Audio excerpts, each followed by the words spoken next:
in 2 years' time. He killed over 400 lions. 400 lions. So Scarface was the king of the pride. Now lions, the group of lions is called a pride. Okay, now I'm taking you to wildlife class. You see how what you study alone doesn't transcend. I did fisheries, but ever since I understood that the Kenyan wildlife industry is valued at $7 billion. Guy, $7 billion. And I'm saying, how much that I'm saying divas? These people $7 billion. So imagine, why do you think I'm interested in them? Lions, gold, when you take gold out today, it's not there tomorrow, isn't it? You have to look for a different one. This lion, the people who have traveled to come and watch it will come next year again. The same lion, or different people will come, the same lion. That is why we call it renewable natural resource. It doesn't die, it has life. So please, the courses you are doing, I know some of you came in thinking natural resources, you're going to do mines and those things. Please, this is bigger. Renewable natural resource, because the resource doesn't actually die. The lion is there, but then it's generating over and over and over again. The same pride of lions. Now back to the story. Scarface was the ruler or the king of the Masai Mara. Masai, if you know Kenya, Masai is a tribe in Kenya. So he's the ruler of the Masai Mara tribe. He's the only known lion in the world to have fought one-on-one and defeated a hippopotamus. The only lion to have killed a hippo. Very powerful. He's called Scarface because he fought another lion and had a scar on his eye. Now, what's the lesson from Scarface? He dominated his kingdom or his pride. No, not his pride. His kingdom, all the animals. He dominated that place for 12 years. No lion have done that. The question is, how did Scarface do it? Because it is very common for a lion to show dominance. I am the king. Scarface did otherwise. He moved with 3 other brothers of his.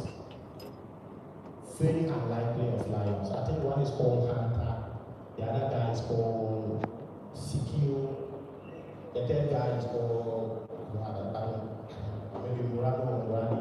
Yeah. But he ruled with his colleagues. So I am the king, but these are my brothers. And you know how lions do. They constantly try to overthrow each other. So someday somebody will come to overthrow him. He gives them equal power. So all I am trying to tell you today is learn from Scarface and build partnerships. The friendships you have here, build on them. Because you will ensure that you are donating in your industry, aquaculture. If you don't like aquaculture or anywhere else, you will ensure that you donate for a long time. Okay?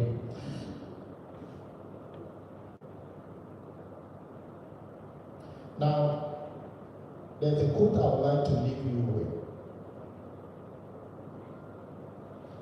And pride is to attempt it alone. You want to be full proud of yourself, attempt it alone. Legacy is to hold it for the best time or the longest. You would have left a legacy. But you want immortality, then continue to hold it to others. Thank you.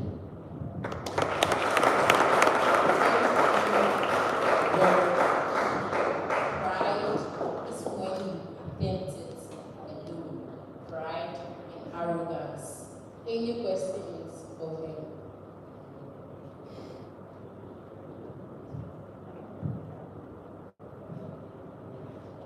Thank you so much. Please, my question is, I have 2 questions. The first one is, what is the suitable area when you want to start a fish farm? What's the suitable area? Suitable area. Where? Is it on the Volta?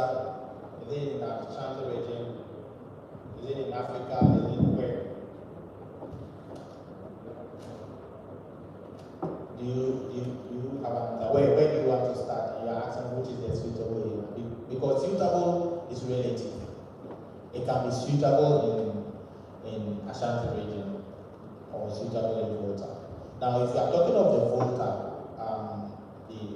the river system in the Volta, whatever you do, don't start a cage farm between the two dams, the Pond Dam and then the Akosombo Dam, because the water behaves differently.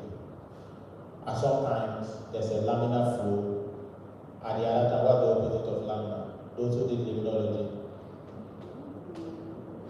Hey, you people say limnology is not important. Someone said, buy that you put food on your table. Now I'm telling you, limnology is important. So what I just mean is because there are two dams, there's sometimes when the water is really flowing, and sometimes it acts as a lake, it's not flowing. And because of the human settlement around there too, we tend to have a lot of debris and high organic load. And we frequently get what we call aptin, and we kill more fishes. So around Atimpoku to Pond areas, please don't do it. You want to do it upstream on the main Akosombo Dam going all the way to Bantu. I think there are zoning that has been done. So you can check the Fisheries Commission or Water Research Commission to get the zoning documents. But one thing I'd like to tell you is that everybody wants to do cage culture. Pond culture is actually the future. Pond culture, which is the number one producing aquaculture country in Africa. Which country? China. Okay? China. Egypt. What is the dominant production system they use? Ponds. They produce in excess of 1.2 million metric tons. Egypt. No, Egypt. So you can safely say Egypt is producing more than 10 times of what Ghana is producing. And they do that in ponds. So do you think cage culture in the future? Cage culture has speed advantage. You can rapidly scale with cage culture. But if you wanted sustainability, there will be pond. Because even with cages, we are beginning to have disease episodes. That is wiping everybody out. Now, ponds, there's a way you have to do it. They have to be big commercial sizes, bigger ponds. Smaller ponds don't really do well. It doesn't mean we can't do big ponds. I've seen ponds that are like 1 hectare or 5 hectare sizes. We can do similar. We just, again, as I said, we need to think big. Alright? You have 1 or 2 tarpaulin tanks, you are working to use show working. So you can draw in investment or you can attract people to partner you. But then you go big with these huge pond systems. So suitability is relative where you want to do it, but I see the future in pond culture. Thank you. Please, my next question is, so is it compulsory or mandatory for you to stay where your pond is? Or you can be, for example, let's say you're in Accra and your pond is in Asuchari. Is it compulsory for you to move to Asuchari to settle there, or you can be in Accra and still do your pond? And then how you balance like family life with them?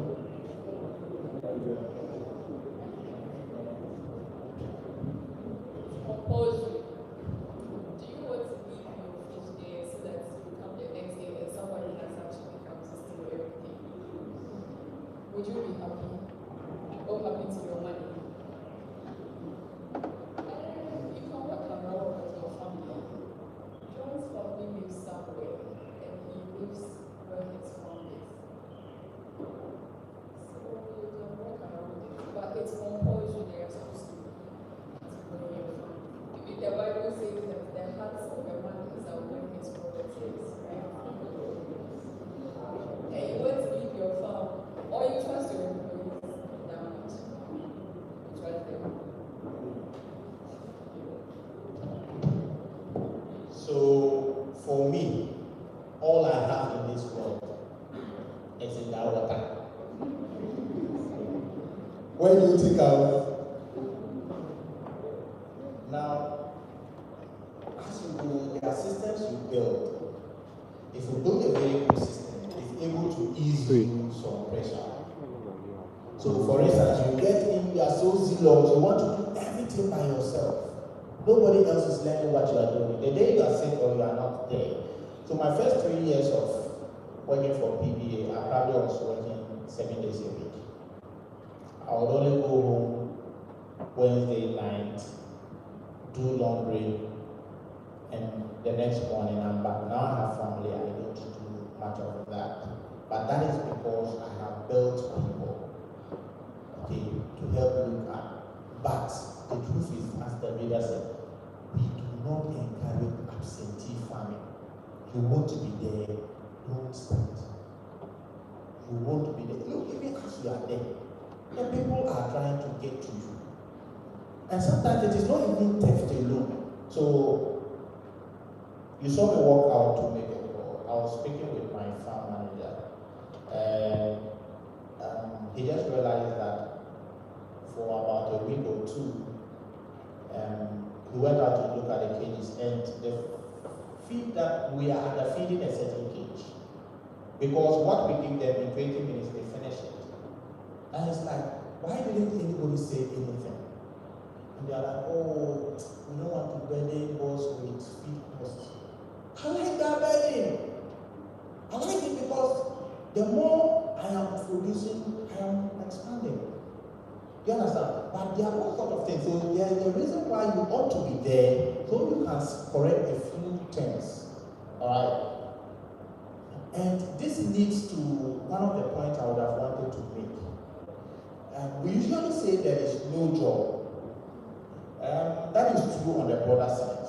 But my brothers and sisters, there is job for the diligent and the trustworthy worker. There is job for the diligent. Look, I would be happy to probably go to the farm once a week or once in 2 weeks. And everything is working seamlessly. And at the end of the day, I probably make what? I get a salary of whatever it is, maybe 10,000, maybe 20,000. I'm actually happy to share that salary with you. Even if it is 10,000, I can give you 5 and keep 5. But that is, I'm still benefiting because I am saving time by not being there. I can actually do other things with that time. There are a lot of people that are looking for these opportunities, but we come out as young people. And what we are told is, oh, company, yes, one way, at least so. Yes, one way. That is even bad precedent we are already being told. Those who don't understand it, tree. I also learned tree while I was on campus. People tell you, company job, you don't carry it on your head. You put it on your shoulder or on your knee. If it's paining, then you remove your leg, then to fall. They're already building you to collapse. And that is why, if you went to Tema or any other place, a lot of the factories, including fish farms, have expatriates as the leadership. Sometimes they are not just doing anything. They are just to ensure that you actually come to time to job on time and you actually do what you are asked to do. Why? Because if you leave the average Ghanaian to manage themselves, they will not. David alive. They will not. And this is, take this from somebody who has been an employee. In fact, I'm still an employee and I'm owner, and I know I've tasted the tax from both sides. So you can actually sell value by being trustworthy. Now your colleagues will all insult you. They'll say, this guy is taking the work like his father's property. Please do it as your father's property. Take it as your father's property. Because me, I come from where? Nothing about my family or where I come from is related to fish farming. My owners, the farm owners, are British. I have no relation with them. People also told me he took the job as his father's property. Indeed, or his property. Indeed, he became my property. They still hold shares in the business, but they trust me enough to float majority shares. So, guys, trust it might take you 20 years, but it is how you end. It is not how long it takes you to end. Guys, I think I'm talking too much. All right, thank you. We want to take you back to the nitrogen aspect. We were like, we actually the tabling for the production. The nitrogen content increases and it affects the fish or the living organisms. And also, I wanted to know, is there any other way that produce without using the tabling plants? Any other way you can produce fish? Yeah. I don't understand. Please, does anyone understand this question to explain the word?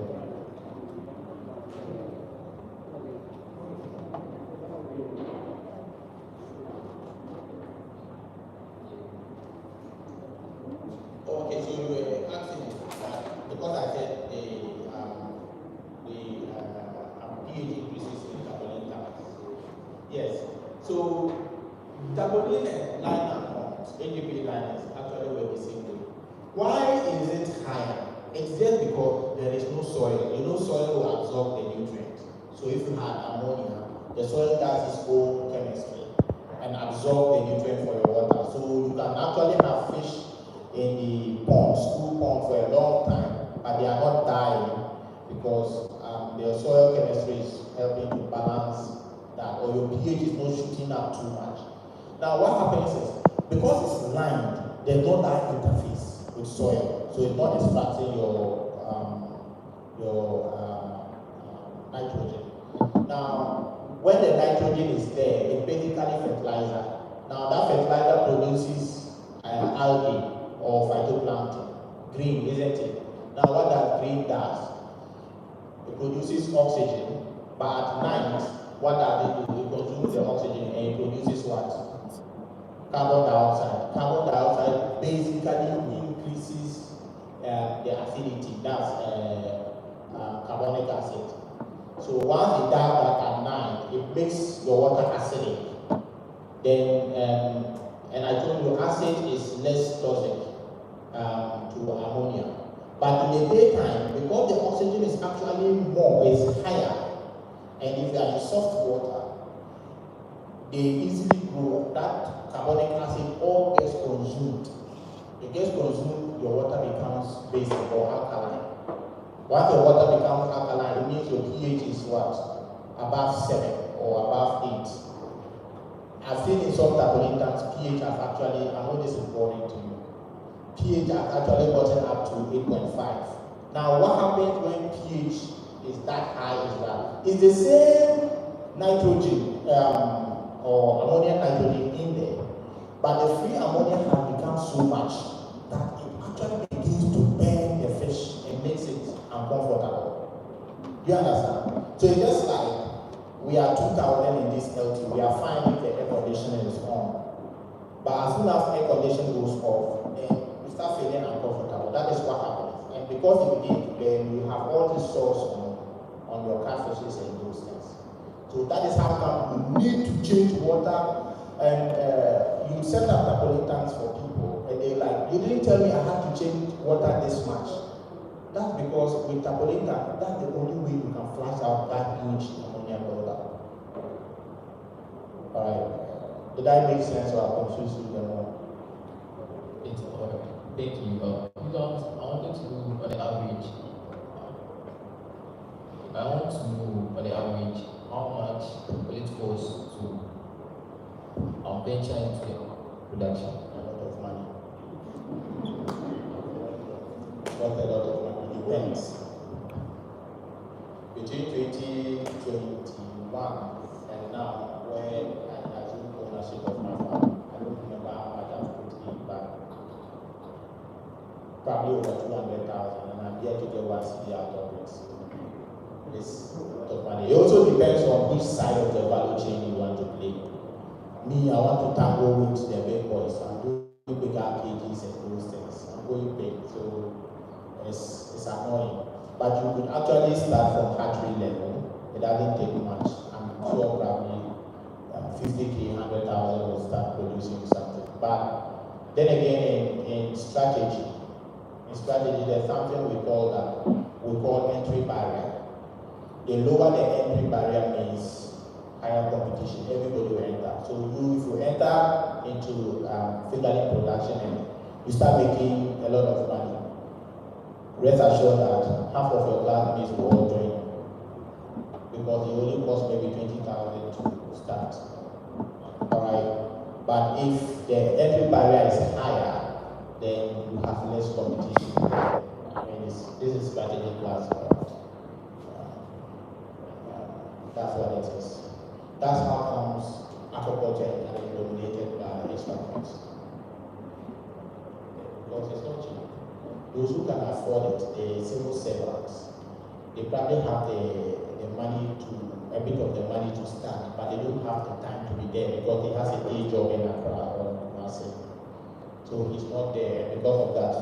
And he too is afraid to hire guys like you who have analytical thinking ability. So they go to their farm and then hire the guy who knows how to swim. And he basically messes their capital out. So these are realities. Thank you. I wanted to ask that. Yeah, you know, network is okay. I want to ask, it's like all our speakers are centered on the farming part of agriculture. Is agriculture moving that direction, or like the other jobs are not really, I don't know how to put it.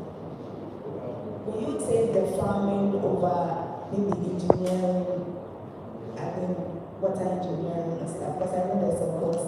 So the truth of it is YouTube any year no influence. Alright, so a lot of it revolves around that shit. But of course, as you said, the engineering aspect and those things exist. But as an engineer, who do you want to hire you to build ponds for him? Who do you want to hire to build you ponds? Gravity-fed ponds.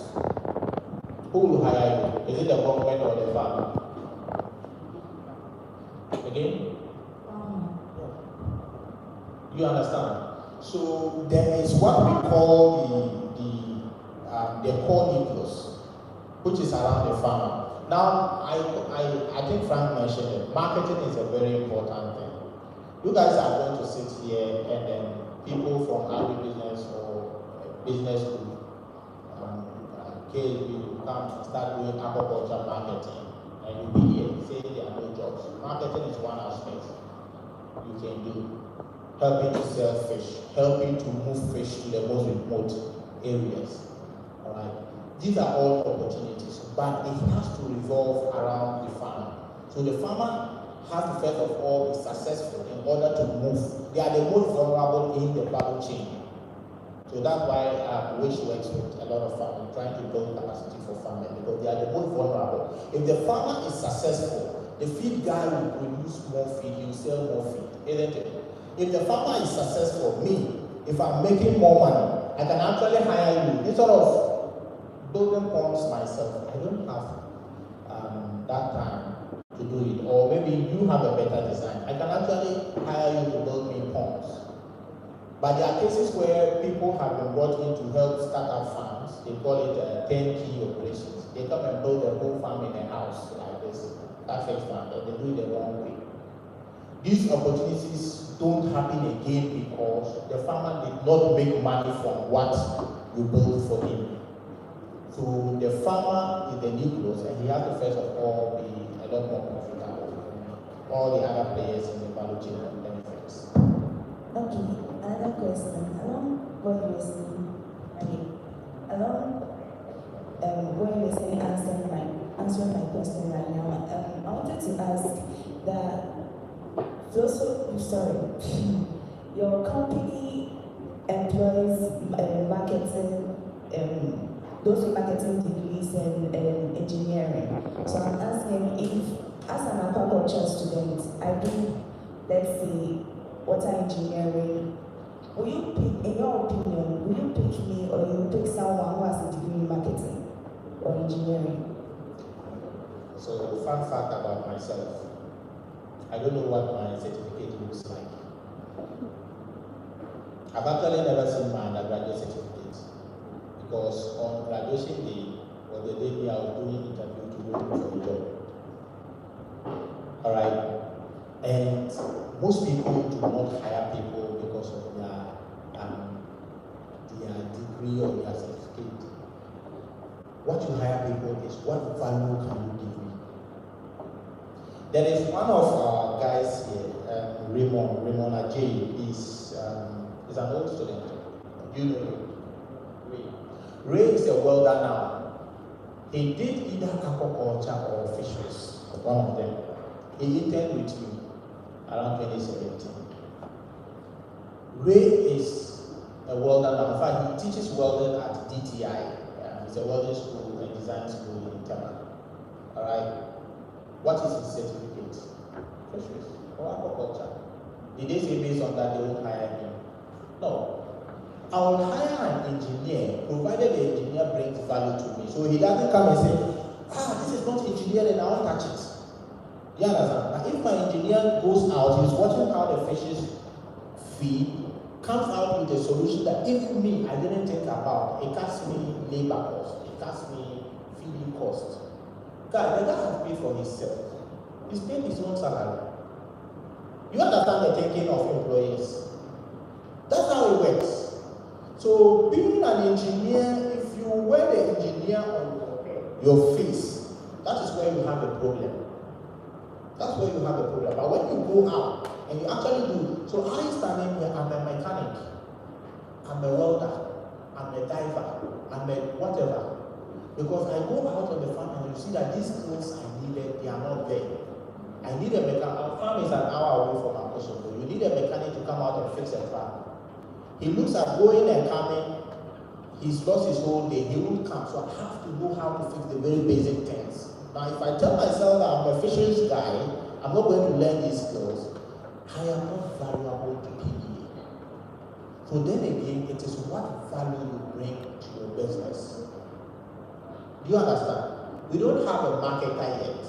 But just in case somebody comes in and starts putting together our data and starts talking to other people and telling me, everybody call me Captain by the way, and tells me, Captain, there's this orders I'm getting from here. Captain, there's this.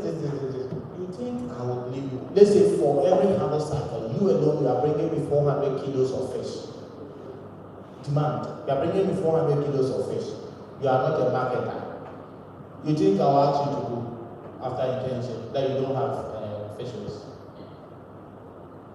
Fuck it. Yeah, fuck it. Yeah. Fuck it. Thank you, Mr. Fuck it. But tomorrow, right? No, alright. You owe me 1,000. So let me go with the captain. Okay. I want to know your biggest challenges that you faced during your aquaculture journey and then how you overcame them. Jesus Christ.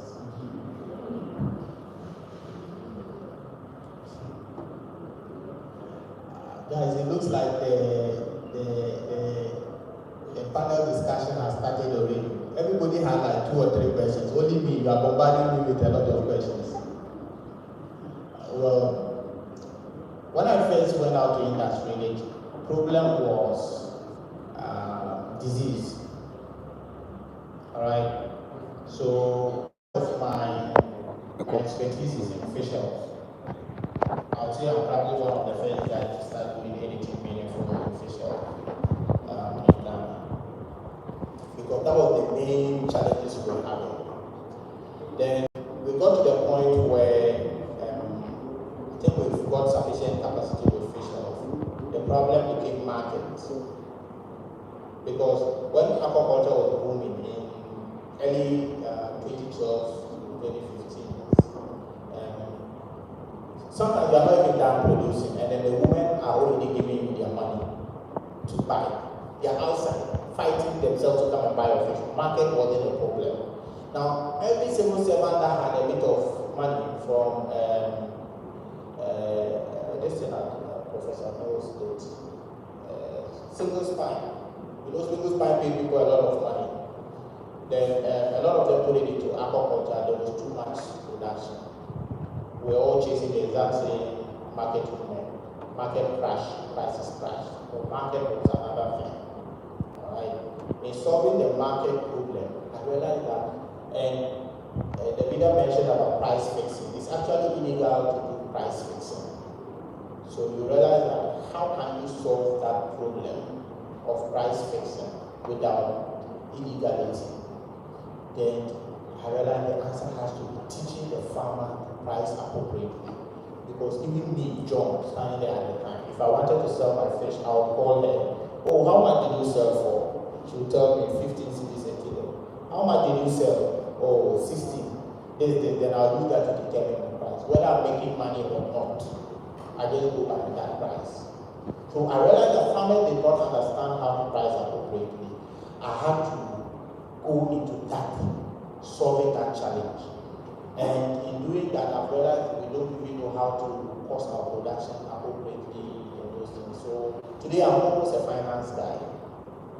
Alright, so but those are the challenges I have encountered coming. And oh boy, 2019 I became jobless because we had a massive mortality. Most of you would have heard of it. It's a virus. In 2018 that we lost 70% of the stock we had on our farm. I was depressed for 3 to 5 months. And I had a brand new baby at the time. Yeah. Everything I had worked for. Remember I told you I was going to work 7 days a week. Everything I had worked for. Yeah. I thought agriculture would come back to life again until I met my mentor who told me, Southeast Asia, they have even more diseases than you, but they are the number one producing continent in the world. So do you think this is the head of agriculture? It changed my perspectives. Okay. I mean, I don't mind what comes today. We are in it.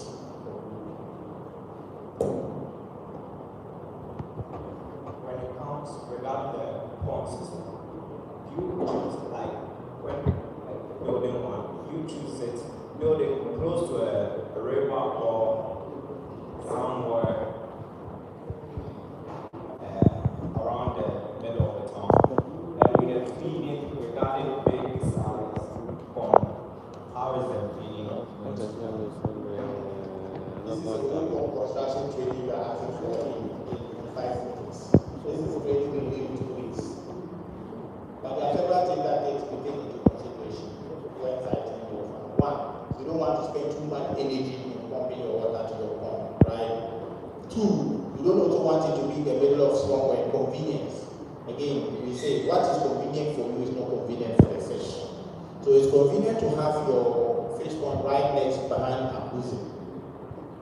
But it also means that all the wastewater coming from Abuja and all the hotels around are probably washing into your pond.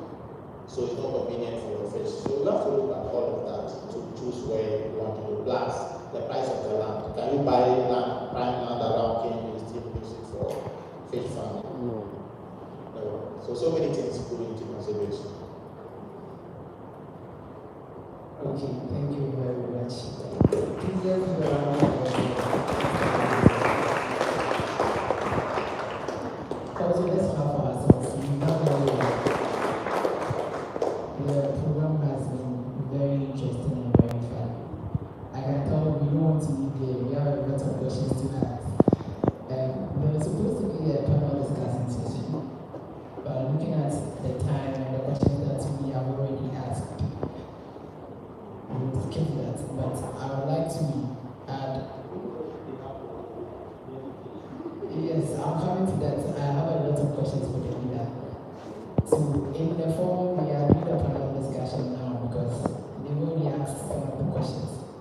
So first of all, I would like to ask, what do you wish you knew as a student that when you first started your journey, now that you have started your journey into agriculture and let's say you are already there, what do you wish that you know now that you would have known as a student? Please, any one of you can take up that question and answer.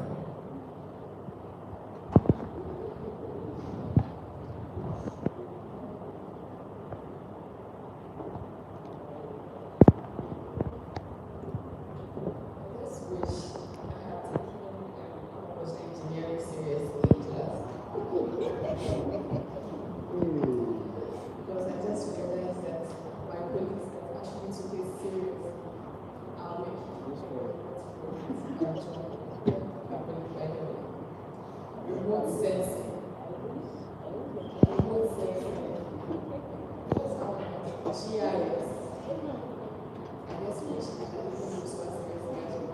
I'm now going back and I'm learning because as I said earlier, there are new trends in aquaculture. This is also the new wave coming in, and people are giving massive contracts. Somebody can actually pay 60K to just come and set up an aquaculture structure for them. I don't know anything about aquaculture. I'm just learning, but I wish I had taken that seriously. So the students in their third year learning aquaculture engineering, please take it very seriously. By the way, if you ever hear someone say, "Oh, I'll take ponds for you," don't hire the person. Alright? Anyone that says, "I'm going to, I'll take ponds for you," don't hire the person. We do not take ponds. We construct ponds. Or we build ponds. Alright? Please never go and use that again. So we learn how to take ponds and we don't take ponds. We construct ponds. Because there's a book. You actually build ponds similar way as you build roads. So if you know how to build a pond very well, you can actually be a good contractor on the side. Okay, thank you very much. So, to the next question. Most of us here, we had different career paths before we landed in aquaculture. So, I want to ask, how does aquaculture intersect with other fields?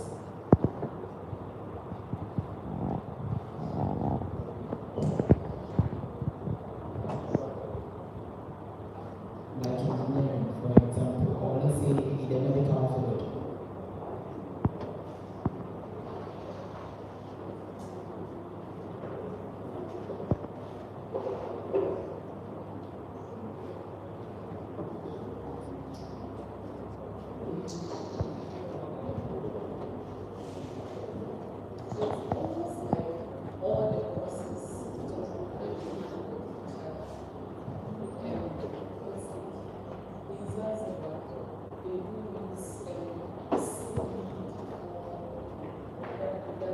Not necessarily like fish, for skin products and all this stuff. Recently, there's a rise in the need for aquaculture veterinarians like fish vets, and it's those who are in animal vets that are now branching into fish vets, and some of you can also think that happens here. My boss, for instance, gave me about aquaculture. He did biochemistry. He used to work with the sea runner. He just decided that this is a creative industry.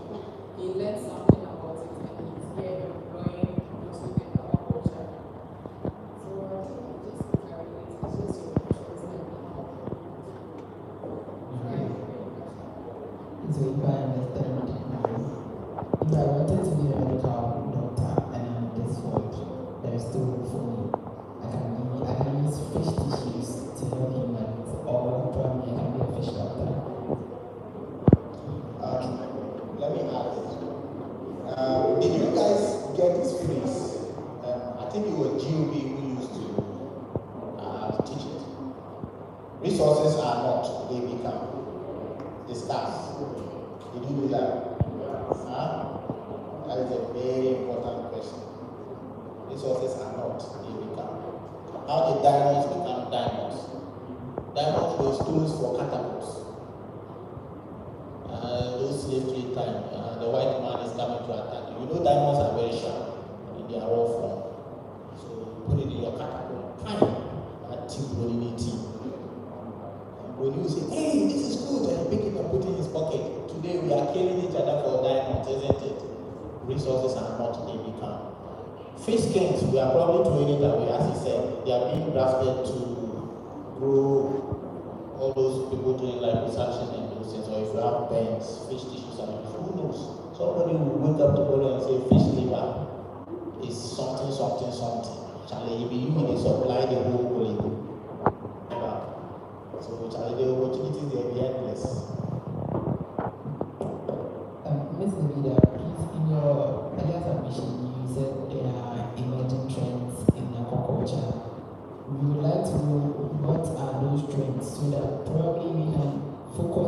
full strength and jump from it?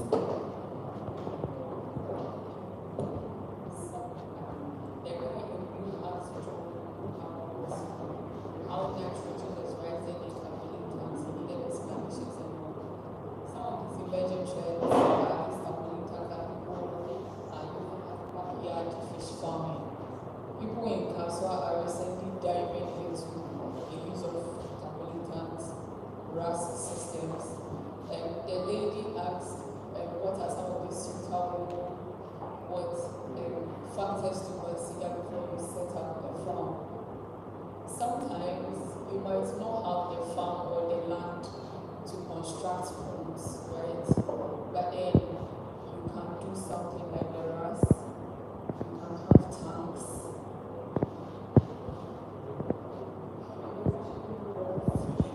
You can have tanks, you can have trampoline structures, and all these things. That's how we are in the industry. So not necessarily like having a land and then constructing homes. Okay, so a follow-up to that question. Most of us here, some of us here are like myself. I'm a graduate, I've graduated from the course. And now I want to start my own business. But the funding is not there. So with the minimum money that I have, the small money that I have, how would you advise me to go into agriculture? Where should I put the money that I have into?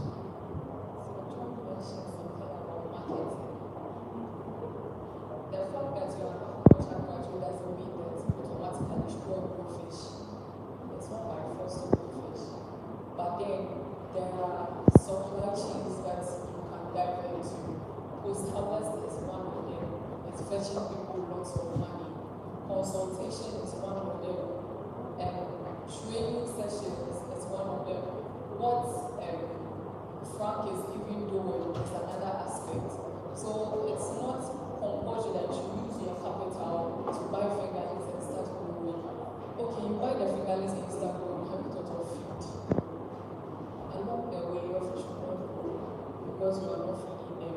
But then you can consider other places where your capital will fit until you get a lot of money to start up your farm.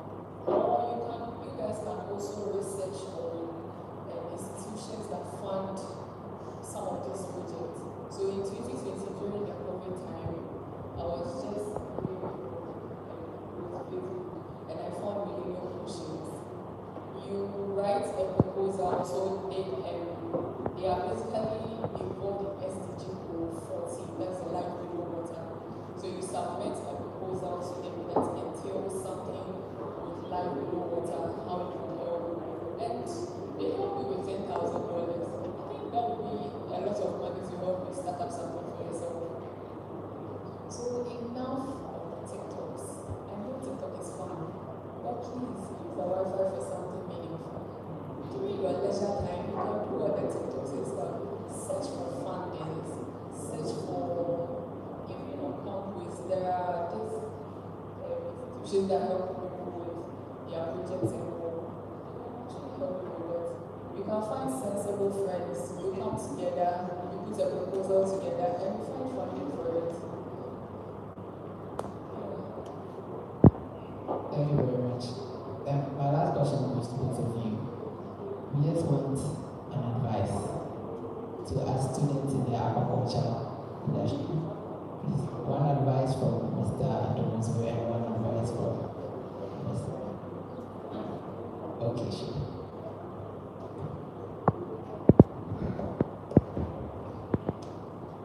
You can make money from anything. Just do it like you want to make money from it.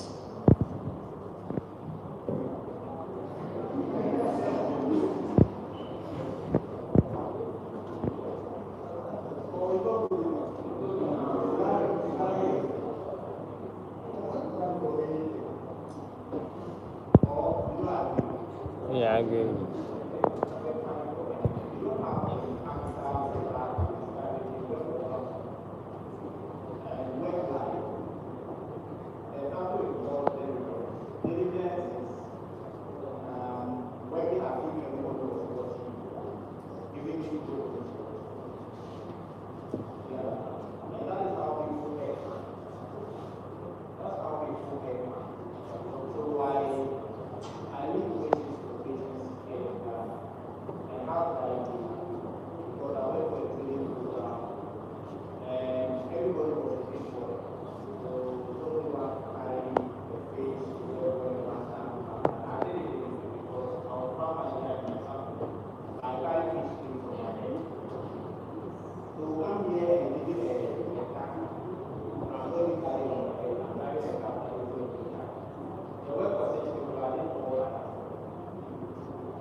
might look at the thing or succeed.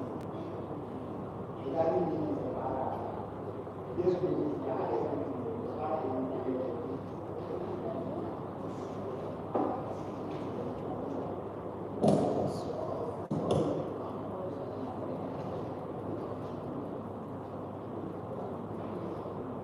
You can make money from people. This is actually the second time I'm hearing this. I heard this from my dad before I came to the university, and I'm hearing it once again. You can make money from anything. So on that note, I want to advertise myself. So if you believe in photography, I see what you see. Bring all your photography deals this way. That Collins Lab has got you covered. The number is 055-817-3722. And the name is Precious Mensa. The name is Precious Mensa. I still have candies to give out, and I can share my biscuits with someone. So I still have more questions to ask, just two of them. So during our presentations, I asked you to bring a notepad. This is where the relevance will come.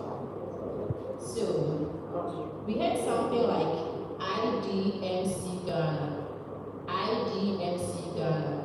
Being true to yourself, not searching online. What is the full meaning of IDMC Ghana? Anybody? IDMC Ghana. Now small money. You can come forward. IDMC Ghana. IDMC Ghana. IDMC Ghana. So as he's coming down here, I would like to ask the second question so that those of you who are also, slow thinkers like myself, you start thinking about the answer. So, the second question has to do with the quantitative and then the qualitative research. How many people are in aquaculture across the world? How many people are in aquaculture across the world? Precious. Yeah. Before he answers the question, speakers, they've come from a very long place to this. So we would like to thank them so that they can also attend to other business that they have. Please let's give them a round of applause as they subscribe. Thank you very much for coming. We appreciate it.